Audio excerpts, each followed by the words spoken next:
রব্বুল আলামিন বলছেন ফাত্তাকুল্লাহ, আল্লাহকে ভয় করতে। ইয়া উলিল আলবাব, যারা বুদ্ধিমান। আল্লাহ বলছে হে বুদ্ধিমানগণ, তোমরা আল্লাহকে ভয় করো। লাআল্লাকুম তুফলিহুন, যেন তোমরা সফল হতে পারো। আল্লাহ বলছেন হে বুদ্ধিমানগণ, যাদের ভিতরে বুদ্ধি আছে, যাদের মাথার ভিতরে বিবেক আছে, তাদেরকে আল্লাহ বলছে তোমরা আল্লাহকেই ভয় করো। কারণ আমি আল্লাহকে ভয় করলে পরে দুনিয়ার সব কিছু তোমার জন্য নির্ভয় হয়ে যাবে। সুবহানাল্লাহ। আমাকে যদি তুমি ভয় করো তাহলে দুনিয়ার সকল কিছু তোমার জন্য নির্ভয়। শুধু তাই নয়, এবং জাহান্নাম, ফুলসিরাত, ইহকাল পরকাল যাহা কিছু আছে, এক কথায় সকল কিছুই তোমার জন্য নির্ভয় করে দিবেন। তিনি হচ্ছেন আমার আল্লাহ।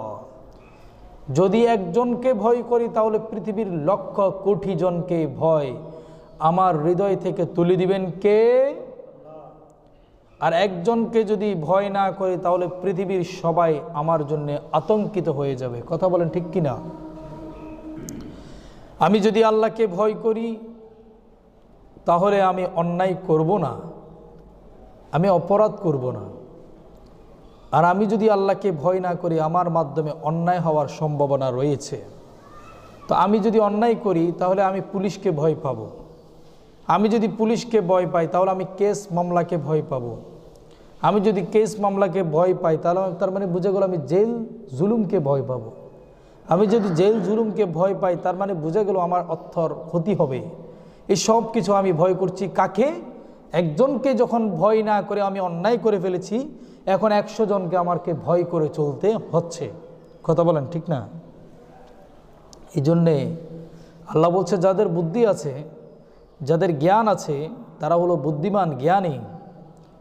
যার ভিতরে হোশ আছে সে হলো মানুষ, আর যার ভিতরে হোশ নাই সে হলো বেহোশ। মানুষের হোশ থাকলে মানুষ মানুষ হয়, জ্ঞানী হয়। আর মানুষের ভিতরে যখন হোশ থাকে না, মানুষ তখন বেহুশ হয়ে যায়, মাতাল হয়ে যায়, অজ্ঞানী হয়ে যায়, মূর্খ হয়ে যায়। সেজন্য আল্লাহ বলছেন ফাত্তাকুল্লাহ, তোমরা আল্লাহকে ভয় করো। কাকে বলছেন? জ্ঞানীকে বলছেন। ইয়া উলিল আলবাব, যারা জ্ঞানী তাদেরকে বলছেন। লাআল্লাকুম তুফলিহুন, সূরাতুল মাইদার 100 নম্বর আয়াতের ভিতরে এটা বলছেন আল্লাহ। ফাত্তাকুল্লাহ ইয়া উলিল আলবাবি লাআল্লাকুম তুফলিহুন। এদিকে আবার সূরাতুল বাকারার 194 নম্বর আয়াতের ভিতরে আল্লাহ বলছেন ওয়াত্তাকুল্লাহ, তোমরা আল্লাহকে ভয় করো। ইন্নাল্লাহা মাআল মুত্তাকিন, নিশ্চয়ই আল্লাহ মুত্তাকিদের সাথে আছেন। আল্লাহ কার সাথে? মুত্তাকির সাথে আছেন। মুত্তাকি বলতে কি বুঝাচ্ছে? তাকওয়া বলতে কি বুঝায়? মুত্তাকি বলতে কি বুঝায়? যিনি তাকওয়া অর্জন করেন তিনাকে মুত্তাকি বলা হয়। মুত্তাকি মানেটা কি? যদি আমি একটা উদাহরণ দিই তাহলে উদাহরণটা হচ্ছে কোনো এক বিজ্ঞ লোকের বুঝিয়েছেন। সেটা হচ্ছে এভাবেই, যদি কোনো পথের ভিতরে আপনি হেঁটে যান, সেই পথের ভিতরে অনেক রকমের ময়লা আবর্জনা, কাটা, দুর্গন্ধযুক্ত জিনিস রাস্তায় পড়ে আছে।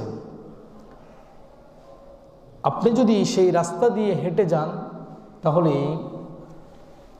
নিশ্চয়ই আপনি আপনাকে খুব সেফ করে হাঁটবেন, যেন কোনো কাটা, কোনো ময়লা আপনার পোশাকের সাথে না লাগে।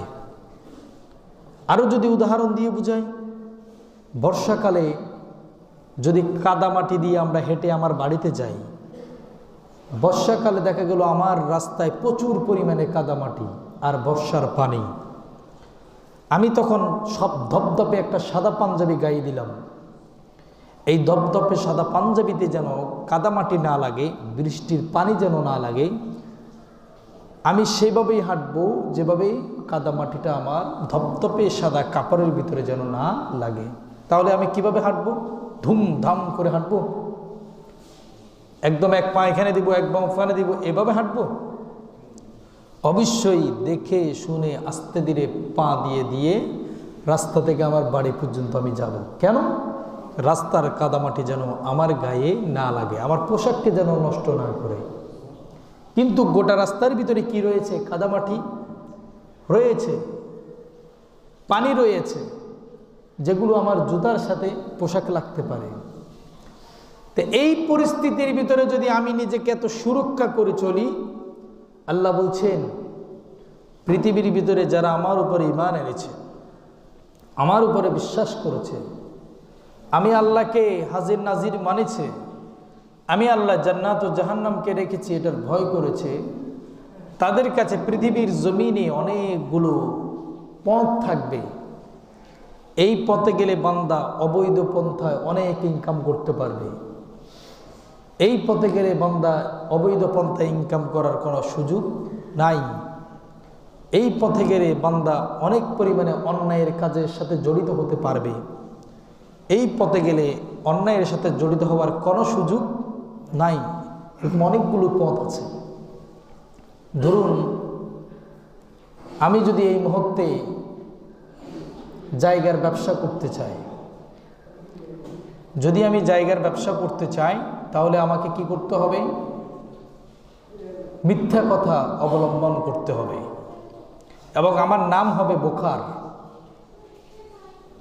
আমি এখন মিথ্যা কথা বলে 6-9 বানিয়ে ছুড়িয়ে একজনের সম্পদ আরেকজনের কাছে বিক্রি করব। এই পথে অনেক টাকা ইনকাম করা যায়। কিন্তু আমি চাইছি আমি মিথ্যা কথা বলে ইনকাম করব না, তাহলে এই পথটা আমার জন্য সঠিক নয়। যদি আমি মনে করি আমি হালাল পন্থায় ইনকাম করব, কষ্ট করে ইনকাম করব, তাহলে আমাকে চলে যেতে হবে পাহাড়ে, গাছ কাটতে হবে, ফসল করতে হবে, পরিশ্রম করতে হবে। সারাদিন পরিশ্রম করার ফলে আমি পেয়েছি কত? 500 টাকা। আমি যদি মনে করি এই 500 টাকা অনুসারে আমি আমার জীবন পরিচালনা করব, আজকে এই 500 টাকা নিয়ে আমি গেলাম বাজারে, আলুর দোকানে ঢুকলাম, বললাম 1 কেজি আলু দেন। আলুর দোকানওয়ালা আমাকে বলেছেন আমি তো একটু বিজি আছি, আপনি নিজেই 1 কেজি আলু মেপে নেন। এখন আমি চাইলে 1 কেজির জায়গায় 2 কেজি নিয়ে বলতে পারি 1 কেজি নিলাম, 1 কেজির টাকা বুঝে নাও। কিন্তু আমার কাছে এই সুযোগ থাকার পরেও আমি সেটা করলাম না। আমি একটি দোকানে ঢুকলাম, দোকানওয়ালা বলেছেন আপনি কষ্ট করে একটু জিনিসটা আপনার ব্যাগে নেন, আমি একটু বিজি আছি। আমি চাইলেই এই সুযোগে 2-4-10 হাজার টাকার জিনিস আমার ব্যাগের ভিতরে নিয়ে ফেলতে পারি, কিন্তু আমি নিলাম না। আল্লাহ বলছে এটার নাম হলো তাকওয়া। এটার নাম কি? তাকওয়া। যিনি এই তাকওয়া মতে চলবেন তিনি হলেন মুত্তাকি। সুবহানাল্লাহ। আবার আমি হলাম একজন ব্যবসায়ী, আমার কাছে এই চাউলটা আছে, এই চাউলটার বস্তা যখন 100 টাকা ছিল তখন আমি কিনে এনেছি। 100 টাকার বস্তা আমি চাইলে এখন 110 টাকায় বিক্রি করলে আমার পোষাবে, কিন্তু এখন চাউলের দাম বেড়ে গিয়েছে।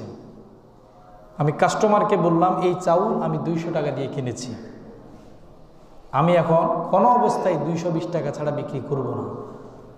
তাহলে আমি মিথ্যা কথা বলে কাস্টমারকে ঠকিয়ে আমি সদাইটা তার হাতে তুলে দিলাম। আল্লাহ বলছে এই মিথ্যা কথাটা থেকে যদি তুমি দূরে থাকতে পারো, যা সত্যি তাই বলবো।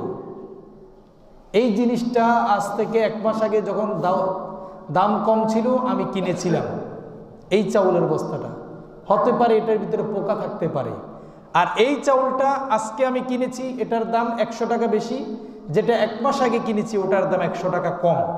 যেটা আজকে কিনেছি এটা ফ্রেশ, যেটা 1 মাস আগে কিনেছি দামও কম, কিন্তু ভিতরে হয়তো বা পোকামাকড় থাকতেই পারে। আপনি কোনটা কিনবেন আপনি সিদ্ধান্ত নিন। কিন্তু আমি মিথ্যাকে মিথ্যা বলার জন্যে, আমি ভেজালের ভিতরে ভেজাল ঢুকানোর জন্যে, যেটা আমি 1 মাস আগে কিনেছি আমি বলেছি এটা আজকেই আসছে, ভালো চাল নিয়ে যান, এটা মিথ্যা বলে আমি চালিয়ে দিলাম। বাড়িতে নেওয়ার পরে কাস্টমার দেখলো এটার ভিতরে পোকামাকড় আছে, চাউলের ভিতরে ঠকে গিয়েছে। এই যে আমি ঠকবাজ করে খেলাম, আমি হলাম মৃত্যু। যাকে ঠকালাম তিনি হলো মাজলুম, আমি যে ঠকালাম আমি হলাম জালেম। কোরআনের ভাষায় আল্লাহু আকবার বলবেন না? তা আল্লাহ বলছে, তুমি যদি তোমার এই ছোট্ট জীবনটাকে যদি তুমি মুত্তাকির পথে রাখতে পারো, অনেক বাধা অনেক কষ্ট আসবে, শত বাধা শত কষ্টের পরেও তুমি যদি তোমার পথে মুত্তাকির পথে থাকতে চাও, তাহলে তোমাকে মিথ্যা কথা বলা যাবে, ভেজাল করা যাবে, যা বলবো সত্যি বলবো। যারা বিয়ের ওকালতি করে তারা কি করে, ছেলে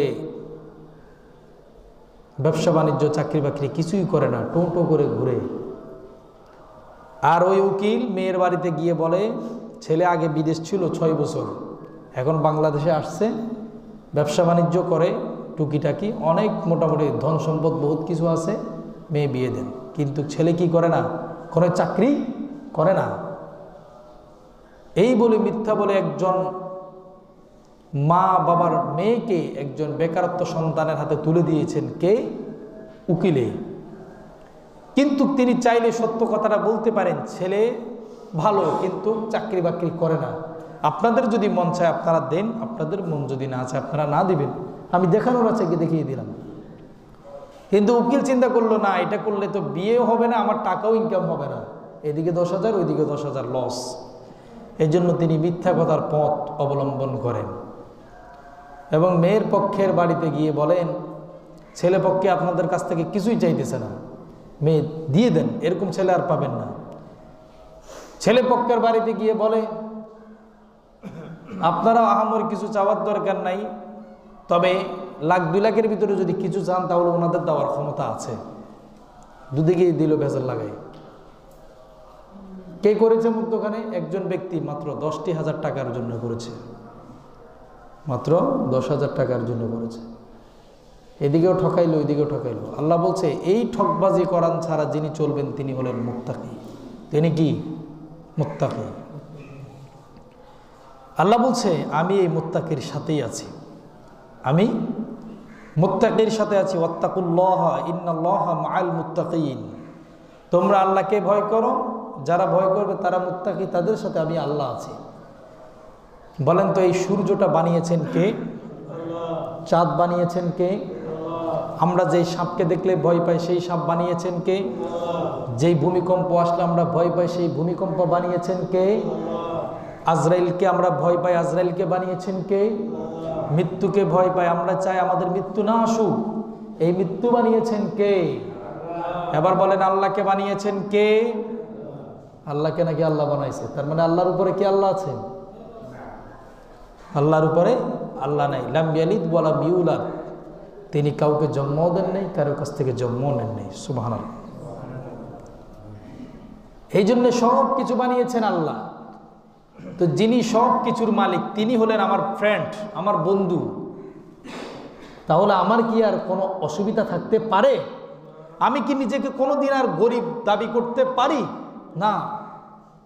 আমার একজন ক্লোজ বন্ধুর যদি কেওয়াই স্টিল মিলটা আমার বন্ধুর হয়, খলিল সাহেব যদি আমার বন্ধু হয়, তার মানে বুঝে গেল আমি চাইলেই কেওয়াই স্টিল মিলের ভিতরে ঢুকে যে কোনো জায়গায় আমি বসতে পারি, হাঁটতে পারি, কারোর জন্য কোনো অভিযোগ কফিহত দিতে হবে না। কারণ এই ইন্ডাস্ট্রি সব কিছু আমার বন্ধুর, আমার বন্ধুর অনুমতি আছে। তোমার যা লাগবে তুমি তা এখান থেকে নিয়ে নিতে পারবে। এই মোবাইলটা যদি আমার বন্ধুর হয়, আমার বন্ধু যদি আমাকে অনুমতি দেয়, তুমি যা মন চাই তাই মোবাইলে ব্যবহার করতে পারবে। বিয়ে বাড়িতে মন চাইলে তুমি এটা নিয়ে ছবি তুলতে পারবে। তাহলে আর কোনো সমস্যা আছে? শুধুমাত্র কি থাকতে হবে? বন্ধুত্ব থাকতে হবে। শত্রুতা থাকলে চলবে না। শত্রুতা থাকলে আপনাকে দিবে না। তা আল্লাহ বলছে, ইন্নাল্লাহা মাআল মুত্তাকিন, আমি মুত্তাকির সাথে আছি, মানে আমি মুত্তাকির বন্ধু, মুত্তাকির শত্রু নয়। তো এই পৃথিবীটা আমি সৃষ্টি করেছি, এটা আমার বন্ধু, আমার বন্ধুই এই পৃথিবীর ভিতরে থাকবে। মুত্তাকি আরামে বিলাসে ভোগ বিলাস সে করবে ইহকাল এবং পরকালে, তার কোনো বাধা দেওয়া যাবে। শুধুমাত্র একটু কষ্ট করতে হবে। সেটা হলো কি? আল্লাহ যা যা বলেছে আপনাকে তা তাই মান্য করতে হবে। যা তিনি বলেন নাই তা আপনি করবেন না, যা তিনি বলেছেন তাই আপনি করবেন। শুধুমাত্র এই সত্যগুলো মেনে চলতে হবে। হযরতে জুনাইদ বাগদাদী রহমতুল্লাহ আলী একজন জবরদস্ত আল্লাহর ওলি ছিলেন। জুনাইদ বাগদাদী রহমতুল্লাহ আলাইহের অনেক মুরিদান ছিল। আমি একটা ঘটনা বলছি আপনাদেরকে, গভীর মনোযোগ। অনেক মুরিদান ছিল। তো পিসা হুজুর জুনাইদ বাগদাদী একদিন কি করলেন, তিনি ওনার সকল মুরিদানকে ডাক দিলেন। মুরিদানরা যখন আসছেন সবাইকে বললেন যে আগামীকাল আসার সময় তোমরা আসার সময় একজনে একটা একটা মুরগি নিয়ে আসবে আর একটা একটা ছুরি নিয়ে আসবে। হাজার হাজার মুরিদান সবাই একটা একটা মুরগি একটা একটা ছুরি নিয়ে আসছে। জুনাইদ বাগদাদী রহমতুল্লাহ আলাইহি বলল, তোমরা এই মুরগিটাকে জবাই করে নিয়ে আসো। জবাই এমন জায়গায় করবা যেন কেউ না দেখে। সুবহানাল্লাহ। জবাইটা এমন জায়গায় করবেন যেন কেউ না দেখে। সত্য হলো এটাই। মুরিদানরা মুরগি নিয়ে ছুরি নিয়ে কেউ পাহাড়ের, কেউ সাগরে, কেউ ঘরের ভিতরে, কেউ গর্তের ভিতরে, কেউ কম্বলের ভিতরে গিয়ে মুরগি জবাই করে নিয়ে পিসাই হুজুরের কাছে চলে আসছেন, জুনাইদ বাগদাদী রহমতুল্লাহের কাছে, এবং বলছেন, হুজুর আপনি যে বলেছেন মুরগি জবাই করার জন্য, মুরগি জবাই করেছি এবং মুরগিটা এমন জায়গায় জবাই করেছি কেউ দেখে নাই, নিয়ে আসছি আবার এটা। তো একজন মুরিদান কি করলেন, মুরগিটা জবাই না করে সে জিন্দা মুরগি নিয়ে গিয়েছে। কিছুক্ষণ পরে সকালের শেষেই তিনি আবার জিন্দা মুরগিটারে নিয়ে চলে আসছে। তো হুজুর বলছে যে সবাই মুরগি নিয়ে গিয়েছিল, জবাই করেছে, কেউ দেখে নাই, তো আপনি যে মুরগি নিয়ে গিয়েছেন আবার মুরগি নিয়ে চলে আসছেন, জবাই করলেন না কেন? বলে, হুজুর আমি পৃথিবীর বহু জায়গায় পালানোর চেষ্টা করেছি, কেউ যেন আমার এই মুরগি জবাই না দেখে, কিন্তু আমি যেখানেই যাই সেখানে মনে হচ্ছে আমার আল্লাহ আমাকে দেখে ফেলছেন। সুবহানাল্লাহ, আল্লাহু আকবার বলবেন। আমি যেখানেই পালাই, মুরগি নিয়ে জবাই করতে যাই, মুরগির গলায় যখন আমি ছুরি দিই, আপনার কথাটা আমার মনে আসে যে হুজুরে বলেছিল কেউ যেন না দেখে, কিন্তু আমি তো দেখছি আল্লাহ দেখে যাচ্ছে। তো জুনাইদ বাগদাদী রহমতুল্লাহ আলাইহি তার মুরিদানদেরকে বলতেছে, তোমরা সবাই আল্লাহর বান্দা, আল্লাহর বান্দাই রয়ে গেলে, আর এই বান্দাটা বান্দা থেকে বন্ধু হয়ে গিয়েছে। বান্দা থেকে কার বন্ধু হয়েছে? আর তোমরা আল্লাহর বান্দা, বান্দাই রয়ে গেলা, দাস গোলাম, গোলাম রয়ে গেলা, আর উনি গোলাম থেকে বন্ধুতে পরিণত হয়েছে। আল্লাহু আকবার। সেজন্যই কথা হচ্ছে, আমি যেখানেই যাই করি না কেন সব কিছু দেখেন কে? আমি যদি টাকাগুলো টেবিলের উপর দিয়ে না নিই, টেবিলের নিচে দিয়ে নিই, তাহলে হয়তো বা সিসিটিভির ভিতরে সেটা দেখা পড়লো না, কিন্তু দেখেছেন কে? আমি টাকার কথাটা মোবাইলে বললাম না, মোবাইলে বললে হয়তো বা রেকর্ডটা ফাঁস হয়ে যেতে পারে। তা আমি মোবাইলের টাকার কথাটা আমি কাগজে লিখে দিলাম, দেখাই দিলাম, আবার কাগজটা আমার কাছে নিয়ে নিলাম। আমি দেখলাম আর আপনি দেখলেন, মধ্যখানে আরেকজন দেখেছেন, তিনি কে?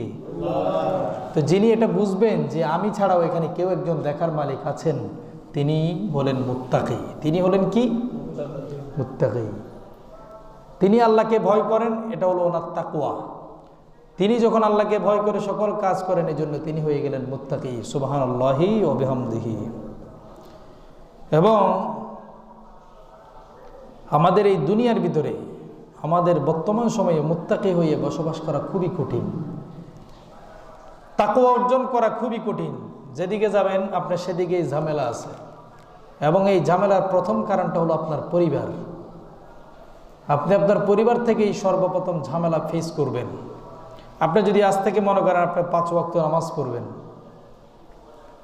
এবং আপনি মিথ্যা কথা বলবেন না, যা বলবেন সত্যি বলবেন, এবং আপনি হারাম খাবেন না, হালালি খাবেন, এটার জন্য আপনাকে সর্বপ্রথম ইবলিস বাধা দেওয়ার আগে আপনার পরিবারের বউ এবং মা, ভাই, বাপ, ওরা বাধা দিবে। কথা কি বুঝতে পেরেছেন? আপনি যদি হালাল ইনকাম করেন, তাহলে আপনার ইনকাম আসছে কত? আজকে 500 টাকা। 500 টাকা দিয়ে আপনি বাজার করতে পারলেন 2টা আইটেম, একটা মুরগি নিতে পারলেন, আধা কেজি সয়াবিন তেল নিতে পারলেন। এর বাইরে আর 1 টাকাও আপনার পকেটে নাই, এবং রসুন কেনার জন্য, পেঁয়াজ কেনার জন্য, মুরগিতে এগুলো তো লাগবে, আদা কেনার জন্য, মশলা কেনার জন্য বাকি 1 টাকাও নাই। এখন আপনি যদি ঘরের ভিতরে বউকে যদি বলেন 500 টাকা ইনকাম করলাম হালালভাবে, 500 টাকা দিয়েই এই 2টা বাজার পাওয়া গিয়েছে, আপনার বউ আপনাকে বলবে তুমি তো চাইলেই বাকি আনতে পারো। আপনিও বলবেন যে হ্যাঁ, চাইলে আমি বাকি বাজার বাকি আনতে পারি, কিন্তু বাকি আনতে হলে আমাকে কথা দিতে হবে যে আমি অমুক দিন টাকাটা দিয়ে দিব।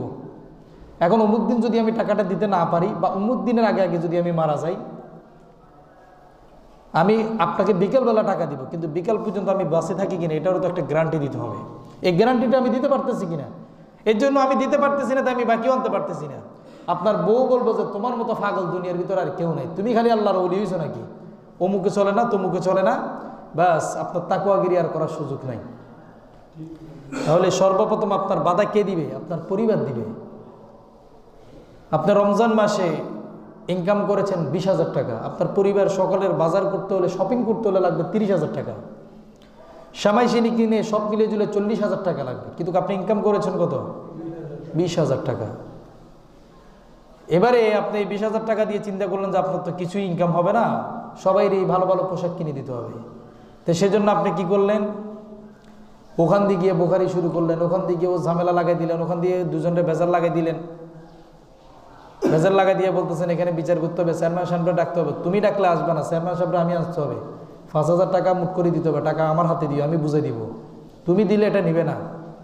তো আপনি কি করলেন? চেয়ারম্যানটা 1,000 টাকা দিলেন আর 4,000 টাকা আপনি রেখে দিলেন। কেন? কারণ 26 রমজান আপনাকে শপিং করতে হবে, আপনার এখন টাকা লাগবে তাড়াতাড়ি, এই জন্য আপনাকে টাকা ইনকাম করতে হচ্ছে। তা আপনি কার জন্য করছেন? ছেলে এবং মেয়ের জন্য করছেন। আবার আপনি যদি এটা থেকে বিরত থাকেন, না আমি এটা করব না, যা পাই তাই দিয়ে চলবো, তাহলে আপনার বউ আর আপনার মা, আপনার ছেলে, আপনার মেয়ে, ছেলে আপনার বাপও ডাকবে না, মেয়েও আপনার বাপ ডাকবে না, বউ আপনার হকও দিবে না, বলবো যে তুমি অন্য বিয়ে করে অন্যরি নিয়ে চলো, আমার সাথে থাকতে হলে আমার বরণ ফসল 5 কাপড় সব দিতে হবে। এখন 5 কাপড় বলতে কি বোঝায়? মানে আমি যদি চাই সীতাকুণ্ড বাজার সবটাই আমার দিয়ে দিতে হবে, তোমার কাছে ঠাক টাকা না থাকে এটা দেখার বিষয়। কথা কি বুঝতে পারছেন? তা আপনি যদি মুত্তাকি হয়ে, আল্লাহর ওয়ালা হয়ে, বান্দা হয়ে যদি চলতে চান, আপনাকে সর্বপ্রথম বাধা দিবে আপনার পরিবার, আপনার পরিজন আপনাকে বাধা দিবে। এই যে আমাদের দেশে সাধারণ মানুষরা রাতারাতি অনেক বিল্ডিং করে ফেলে, জায়গা কিনে, জমিন কিনে, ওই কিনে, সেই কিনে, অনেক কিছুর মালিক হয়ে যান।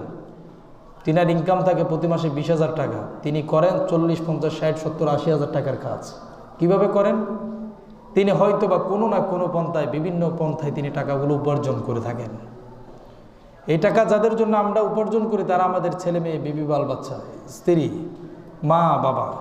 কিন্তু আপনি যখন এই টাকা নিয়ে, আপনার বউ জানে আপনার বেতন 10,000 টাকা, কিন্তু আপনি মাছ নিয়ে আসছেন 3,000 টাকা দিয়ে, গোস্ত নিয়ে আসছেন 4,500 টাকা দিয়ে, এখানেই আপনার চলে গেল 9,000 টাকা। তাহলে আপনার মাসের বেতনের এই 9,000 টাকার আপনি বাজার করে ফেলছেন।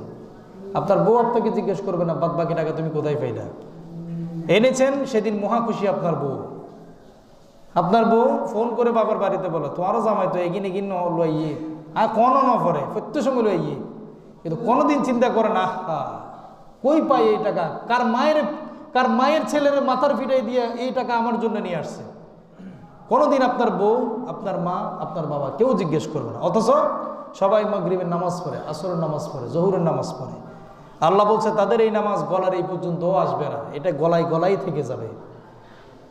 নামাজ মানুষকে কি করে দেয়? আলোকিত করে দেয়, পরিবর্তন করে দেয়, নুরানি সিরত সুরত করে দেয়। আমরা দেখি কত রিক্সাওয়ালা ফজরের নামাজের পরে রিক্সা বের করে, নামাজটাও পড়ে, রিক্সাটাও বের করে, এবং তাকে দেখা যায় মাথায় 24 ঘন্টা টুপি রেখে রিক্সা চালায়, নামাজের সময় হলে মসজিদের সামনে রিক্সাটা রেখে নামাজ পড়তে ঢুকেছে। ঠিক না বেঠিক? আর অপরদিকে অন্য রিক্সাওয়ালা সারাদিন রিক্সার ভাড়া মারতেই থাকে, কিন্তু তার ভিতরে কোনো ইনকামের বরকত নাই। তার গোডাউন ভাড়া দিলে ব্যাটারি চার্জের ভাড়া নাই, ব্যাটারি চার্জের ভাড়া দিলে গোডাউন ভাড়া নাই, ওটা দিলে কিস্তির টাকা নাই, কিস্তির টাকা দিলে বাজারের টাকা নেই। অপরদিকে যিনি আল্লাহকে সপর্দ করে রিক্সাটারে মসজিদের সামনে বিসমিল্লাহ তাওয়াক্কালতু আলাল্লাহ বলে রেখে দিয়ে সেজদায় লুটে গেলেন, মসজিদ থেকেই বের হওয়ার সময় মুসল্লি বলতেছে বাজারের দিকে যাবে নাকি? বলে যে হ্যাঁ, বলে যে ঠিক আছে উঠেন, ওখান থেকেই ভাড়া শুরু। সুবহানাল্লাহ। মসজিদের গেট থেকেই ভাড়া শুধু, তাও আবার মুসল্লির দিয়া।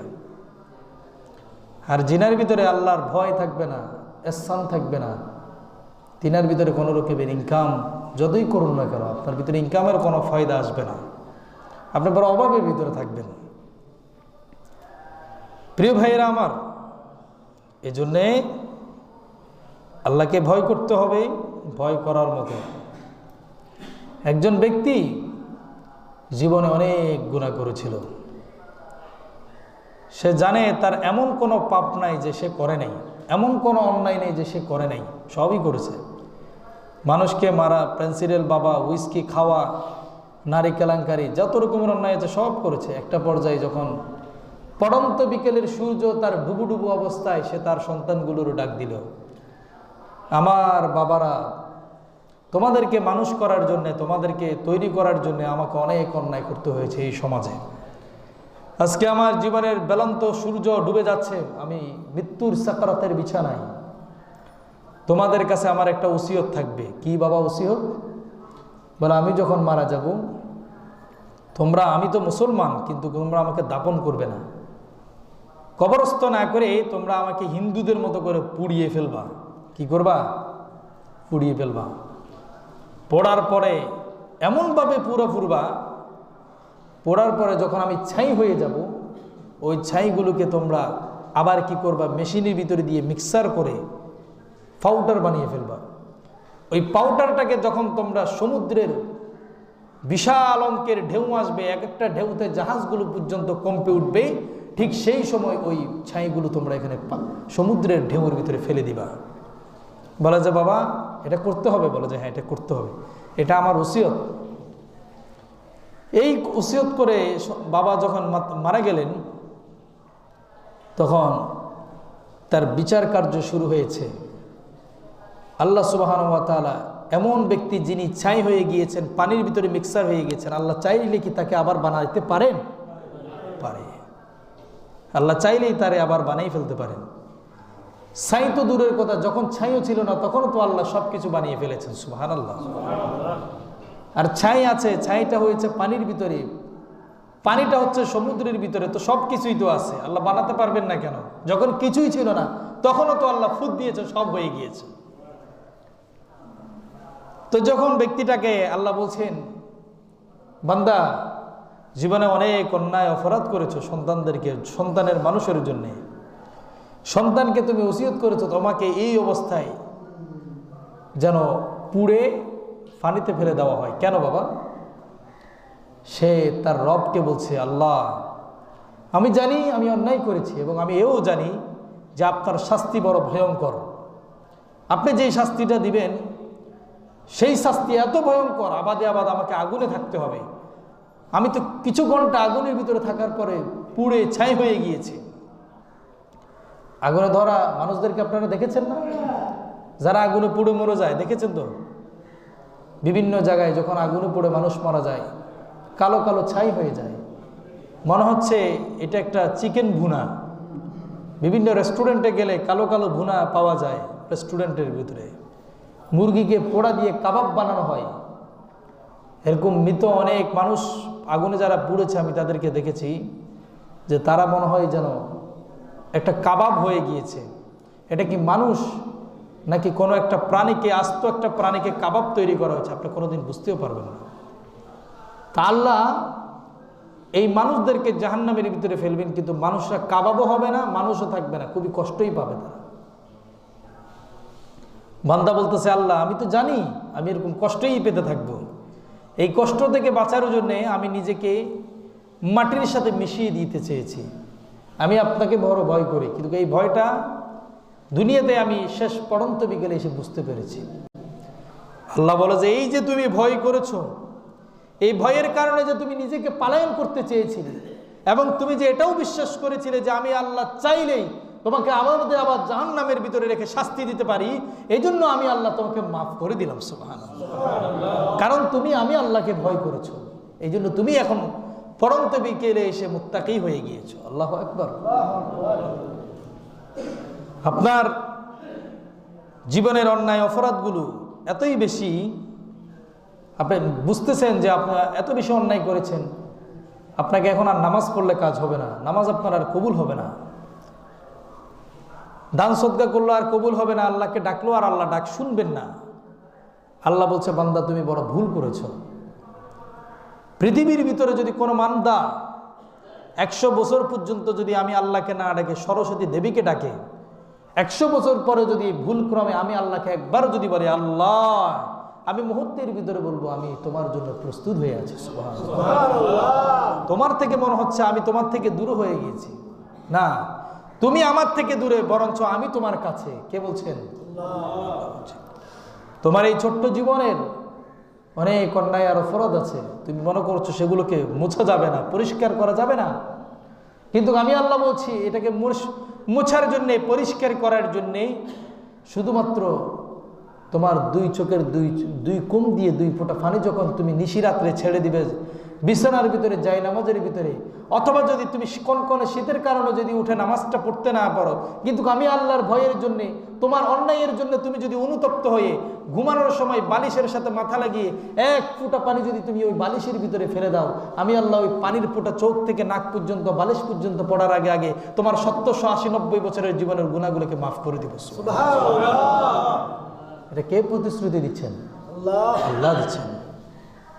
আল্লাহ বলছে, বান্দা এই জন্য নৈরাশ হওয়ার কোনো কারণ নাই, নৈরাশ হওয়ার কোনো কারণ নাই, কারণ আমি আল্লাহ যেই পরিমাণ শাস্তি রেখেছি তার থেকেও বেশি শান্তি রেখেছি। সুবহানাল্লাহ।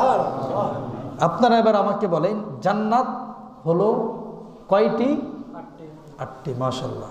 আর জাহান্নাম হলো কয়টি? 7টি। বলেন তো, জাহান্নাম বেশি না জান্নাত বেশি? জান্নাতে আরাম না জাহান্নামে আরাম? জান্নাতে। তো যেটাতে আরাম বেশি সেটাই তো আল্লাহ বেশি বানিয়েছে। সুবহানাল্লাহ পড়বেন না? আপনি এতটুকু চিন্তা করলে আপনি বুঝতে পারবেন কেন আল্লাহ জাহান্নাম বানাইলেন 7টা, জান্নাত কেন 8টা। যেটা শান্তির জায়গা সেটা বানাইলেন 8টা, আর যেটা অশান্তির জায়গা সেটা বানাইলেন 7টা। আল্লাহ বলতেছে জাহান্নামীরা কম হবে, জান্নাতীরা বেশি হবে। কেন? কারণ আমি আল্লাহ তাদেরকে মাফ করে দিয়ে জান্নাতের ভিতরে ঢুকাই দেব। এই জন্য জান্নাত বেশি লাগবে, এই জন্য একটা বানাইলাম বেশি। সুবহানাল্লাহ। আল্লাহু আকবার। সূর্য কয়টা? চাঁদ, কিন্তু তারকা কোটি কোটি, বিলিয়ন ট্রিলিয়ন, কিন্তু এক একটা তারা সূর্য এবং চাঁদ দুটোটাকে খেয়ে ফেলবে। তাহলে যেটা ছোট্ট জিনিস সেটা বানাইলেন আল্লাহ একটা, যেটা বিশাল বিশাল জিনিস সেটা আল্লাহ কোটি কোটি, বিলিয়ন ট্রিলিয়ন বানাইলেন। কেন? কারণ তারকারাজি যখন আকাশের ভিতরে থাকবে, তারকারাজিগুলো যখন আকাশের ভিতরে থাকবে, ওই প্রতিটা তারকা আপনি যখন সেজদা করবেন, এক একটা তারকা আপনার জন্য এক একটা সাক্ষী হয়ে যাবে। সুবহানাল্লাহ। আর ওই তারকাগুলোই বলবে, আল্লাহ আমি যখন চাঁদের উপর থেকে আলো দিতে লাগলাম, সে আলোর ভিতরে আমি দেখেছিলাম তোমার এই বান্দা ঘুম থেকে উঠে মসজিদের দিকে ফজরের সময় চলে গিয়েছিল। সুবহানাল্লাহ। এমন সাক্ষীগুলো আপনার জন্য প্রস্তুত করে রাখা হয়েছে, যেগুলো বেশি সেগুলো আপনার জন্য, কিন্তু আপনি কাজ করেছেন একবার, সাক্ষী রেখেছেন বহুটা। চাঁদ একটা, ওটাকে সাক্ষী নয়, তারা বহু, ওগুলোকেই সাক্ষী তৈরি করেছেন। সুবহানাল্লাহ। এবং আল্লাহ বলছেন এই ফুলসিরাত যেটা এত বেশি ধারালো হবে, ছুরি কি ধারালো। আমরা কোরবানে যে গরু জবাই করি, ছুরিটাকে আমরা চাইলে 50 টাকা দিয়ে ধার করানো যেতে পারে, কিন্তু আমরা সেটাকে 200 টাকা দিয়ে এক একটা ছুরিকে ধার করানো হয়। এমন পরিমাণে ধার করানো হয় যেন পুরো মহল্লার ভিতরে 50টা গরু থাকলে সেগুলোকে একদিনেই জবাই করে ফেলানো সম্ভব হয়। তো যখন এই ছুরিটা লাগানো হয়, মুহূর্তের ভিতরে পৌঁছ দিলেই গরুর যেই গাদল গাদল চামড়াটা সেটা মুহূর্তের ভিতরে ফালা ফালা হইয়া রক্তগুলো ফুস করে ভিতর থেকে বের হয়ে যায়। ঠিক না বেটি? কিন্তু ওই ছুরির থেকেও হাজার হাজার গুণের ভিতরে ধারালো হবে ফুলসিরাতের ওই রাস্তাটা। ফুলসিরাতের ওই রাস্তাটা, ফুলসিরাতের রাস্তাতে এতই ধারালো হবে এবং এত চিকন হবে, আপনার চুলটা যখন যত চিকন তার চেয়েও বেশি চিকন হবে। আর ওটার নিচেই থাকবে জাহান্নাম, আগুন ধৌ ধৌ করে জ্বলবে। এবং শুধু সেখানেই শেষ নয়, প্রচুর পরিমাণে অন্ধকার থাকবে। ফুলসিরাত রাস্তাটা এত পরিমাণে অন্ধকার যে গুনগুন গুনগুন অন্ধকারের ভিতরে যেরকম কিছু একটা মনে হচ্ছে আছে, কিছুই দেখা যায় না। অনেক সময় কারেন্ট চলে গেলে এত বেশি অন্ধকার হয়ে যায় যে কিছুই দেখা যায় না ঘরের ভিতরে, ঠিক তার চেয়ে বেশি অন্ধকার হবে। কিন্তু আল্লাহ বলছে বান্দার জীবনে 70, 80, 90 বছরও নামাজ পড়ে নাই, অথবা গোটা সপ্তাহেও নামাজ পড়ে নাই, শুক্রবার দিন শুধুমাত্র জুমার জন্য প্রস্তুতি নিয়েছে, সুন্দর করে উজু করেছে, গোসল করেছে, তারপরে মসজিদে গিয়েছে, নামাজ হচ্ছে যত ওয়াক্ত তত রাকাতও পড়ে না, মাত্র 2 রাকাত পড়েছে। তারপর আমি আল্লাহ বলবো না যে বান্দা তুমি অন্যায় করেছো, তোমার এটা কবুল করবো না, এটা আমি আল্লাহ বলবো না। আমি আল্লাহ বলবো তুমি যখন ঘর থেকেই বের হবো তখনই তোমার জুমার নামাজের সওয়াব আমি লিখে দিলাম। এবং শুধু সেখানেই শেষ নয়, যে তুমি অজু করেছিলে, এই অজুর টপটপের যে পানিগুলা, এগুলো যখন ঝরছে তোমার এক একটা সগীরা গুনাহ ঝরে ঝরে পড়ে যাচ্ছে, আমি আল্লাহ অটোমেটিক্যালি পার করে দিচ্ছি এগুলো। এবং তুমি যতগুলো অঙ্গ ধৌত করেছো ওই অঙ্গগুলো ওই যেদিন ফুল সিরাত হয়ে যাবে, ফুল সিরাতের তুমি এই পাশ থেকে ওই পাশে যেতে হবে, এই পাশে জান্নাত, ওই পাশ থেকে ফুল সিরাত শুরু, মধ্যখানে জাহান্নাম। তখন যে তুমি যাবে প্রচুর পরিমাণে অন্ধকার, পড়ে যাবে, পড়ে গেলে জাহান্নামের ভিতরে তুমি পড়ে যাওয়ার সম্ভাবনা রয়েছে। ঠিক ওই সময়ের ভিতরে যে তুমি ওযু করেছো, ওযুর আঙ্গুলগুলো, ওযুর নখগুলো, ওযুর চোখগুলো, ওযুর মুখগুলো, ওযুর দাঁতগুলো, ওযুর ঠোঁটগুলো, ওযুর প্রতিটা দাড়িগুলো আলো হয়ে চিকমিক চিকমিক করবে, ওই আলোতেই তুমি পার হয়ে যাবে জান্নাতে। সুবহানাল্লাহ, আল্লাহু আকবার, আরো জোরে বলেন আল্লাহু আকবার। বলছে ওই অজুর কারণে তোমার অঙ্গ প্রত্যঙ্গগুলো এত বেশি আলোকিত হয়ে যাবে, সেই আলোতেই তুমি জান্নাত পার হয়ে যাবে। ফুলসিরাত তুমি দেখবা যে এটা রাস্তা আছে, সোজা তুমি চলে যাইবা। কিসের কারণে? অজুর কারণে। তো অজু একবার করবেন না 5 বার করবেন? 5 বার করলে 5 ওয়াক্ত নামাজে 5 বার করতে হবে, আর একবার করলে সপ্তাহে একদিন শুক্রবার দিন করতে হবে। আমরা একবার করবো, আমরা উজু করব 5 বার, কারণ এটা উজু না, এটা হলো লাইট তৈরি করতেছি, সামনে লাগবে। উজু এটা কি? Light, torch light. এটা সামনে হ্যালোজিন লাইট, পাওয়ারফুল লাইট, এটা সামনে দরকার আছে। এটা শুধু উজু না। আর যখন উজু করছি তখন এটা শুধু উজু না, এটা ফ্রেশনেস, মুখমণ্ডল, হাত পাকে ধৌত করা, পরিষ্কার পরিচ্ছন্নতা হওয়া। যিনি কোট গায়ে দিয়েছেন, শু পরেছেন, ট্রাই পরেছেন, আমেরিকার অনেক মানুষদেরকে দেখবেন তারা পানি ব্যবহার করে না, তারা টিস্যু দিয়ে তাদের শৌচাগার কাজ শেষ করে। কিন্তু আল্লাহ বলছে তুমি যতবার পানি ব্যবহার করবে, ওই পানিগুলো যখনই ঝরঝর করে পড়বে তখনই জাহান্নামের আগুন দুমদুম করে বন্ধ হয়ে যাবে। সুবহানাল্লাহ।